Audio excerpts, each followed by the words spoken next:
So if you're a skater like me, you know that there are plenty of shoes out there, but there are two different types of shoes, and I'm gonna make this video to explain what's the difference between them and just try to compare both of them. So the main two shoes that are for skating are Cupsoles and Vulcanized shoes. So you can tell if a shoe is Cupsole or Vulcanized by looking at the sole, and if there's stitching on the sole of the shoe, that means they're Cupsoles, but if they don't, that means they're Vulcanized.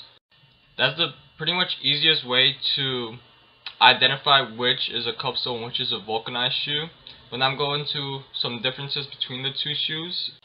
So with Cupsoles, they have more impact protection, so if you're doing gaps or stairs, you won't feel the impact as much on your feet, so you could last longer in doing the stairs. But because of that, vulcanized shoes are better for board control, which help you learn tricks faster, because you have more feel of your board. Another difference is how long the shoe lasts you, and Cupsoles usually last longer than vulcanized shoes. Because Cupsoles have more material, that means they don't get ripped as fast as if you were to have vulcanized shoes.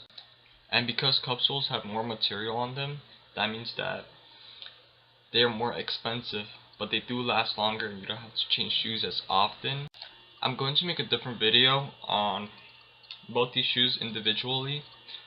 This video is basically the main differences between the two shoes, but in my opinion, I believe that Cupsoles are better than vulcanized shoes because you will eventually break them in as fast as vulcanized shoes, but you will still break them in. You will still have that same board feel eventually. I'm going to make another video in more detail on both these shoes, but for now, this is for beginners and what's the difference between them two.